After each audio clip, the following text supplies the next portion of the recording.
Hi, and welcome to the Orchid Man UK channel. Today I'm going to talk about Cymbidium orchids. This video is made because it was requested a few times and I would really like to touch the topic, especially these are one of my favorite orchids. First of all, Cymbidiums are one of the most oldest known to the humanity orchids. There are records in ancient history about these orchids being cultivated in ancient China and Japan over 4,500 years ago, which would put the question, what was first, Cymbidium or tea? Secondly, these orchids still, till today, remain vastly popular, especially in America, Australia and England. They are also still very popular in Japan and China. However, there are new species of orchids which are being discovered every day that are slowly overtaking their popularity. I'm going to today discuss how to grow these orchids in a household. I'm not going to touch into the subject of growing them in a greenhouse, and I'm going to talk about how to care for them and how to propagate them. First of all, Cymbidium orchids prefer cool condition and should be kept in a temperature around 10 and in winter, 10 degrees in winter, and maximum of 24 degrees in summer. However, please remind these orchids, when you keep them in a household, will live in a temperature that you find comfortable. So that was going to be 20 to 22 degrees. This temperature might be go a bit higher in the summer, especially if you live in England, when temperatures can rise up to 26, 27, sometimes even miraculously to 30 degrees. And it's very good in the summer to take these orchids out, put them on a balcony, put them on a patio, leave them in a greenhouse because they're going to benefit from the sun and the warmth. It is also fine to leave them outside during the night in the summer. However, the most important thing, they will bloom, they will grow amazingly. But if you want to make them bloom in the months of September, October, and probably beginning of November, before the first frosts hit, please leave them outside during the night. Cymbidiums are orchids which require a drastic temperature. Lined up before, three types of Cymbidium sizes. We have known right now there are miniature Cymbidiums, there are standard size, and there are the intermediate size. The intermediate would be the one here, which the bulbs are very big and they can have the size of a large pear. Then you have the standard size, which is going to be a shape of a plum. These are not going to be too compact, but also they're not going to be too big. And these, which are the miniatures, which the bulb, pseudobulb, is going to be quite small. It's not going to be bigger than a walnut. The leaves, the foliage itself is not going to be too big. However, please retain in your mind that Cymbidiums are never going to be small and compact plants. Now, you can see also on the presented ones, those are 3 stages of Cymbidium development. So, the Cymbidium presented below is on the stage of very early development on new growths. That you can see the old growths have matured, the pseudobulbs have lost the foliage, there is no flower spikes growing. This is a Cymbidium that was recently reported. It probably might have suffered from some external problems and it's growing. It has a lot of new foliage, as you can see here. Those are young pseudobulbs which are developing, and it should, by the end of next year, it should bloom. This foliage is going to grow much bigger. I can tell you about the size of the pseudobulbs. It can go up to 20 inches long. This one is I would say the first stage of Cymbidium growth. The second stage, the most mature stage, where the pseudobulbs reach their maturity. You can see the fan-shaped leaves which kind of look like pineapples. The foliage is fully in the full length, so it's quite long, and the Cymbidium has flowers. This is the stage that is mostly pursued by all orchid growers. This is the stage that we will buy the Cymbidium in, and this is the stage that is actually the most popular to get your hands off and start from.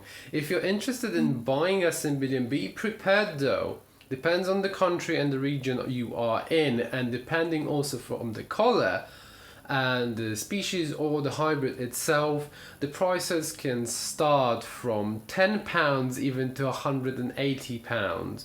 Sometimes you can get very lucky when you buy a Cymbidium on a sale or a promotion, which is going to be on a price of £15 or £12. I'm guessing £12 will be a Cymbidium with 2 flower spikes. You can probably get one for £8, which is going to be 1 flower spike only. I've seen, however, Cymbidium which had 8 flower spikes and they were priced for over £45. Next stage, is the stage when the flowers start to die. It is a stage that might start looking a bit catastrophic because the flowers obviously will start losing the vital juices, the color will fade, and it can look actually quite macabre. This is the stage when the plant itself started to take back all the nutrients from the flower back to the pseudobulbs and initiates the growth. As you can see, and I will turn the plant for you now, you have a lot of new growths happening here. So this plant is getting ready to grow new pseudobulbs and mature them. So I'm not depressed about this stage because I'm going to have new flowers anyway quite soon. The third stage should never be depressive and never worry about it. Cymbidiums are one of the few orchid types that they can be grown in almost any media. They do well in bark, in coconut husks, they do well in sphagnum moss. Furthermore, they do really well in normal soil with eventual add to enrich it and give it more nutrients. This is the plant that is fully terrestrial and it will be comfortable on growing anywhere. If you're living in a warmer climate like Florida or Australia, your Cymbidium is going to work perfectly fine if you just plant it in the garden, because in that climate you know there's not going to be any frost. The temperature will go quite low, but it's not going to be dramatic. However, even if you're worried about frost, Cymbidiums are known to be hardy and very resistant to colder temperatures.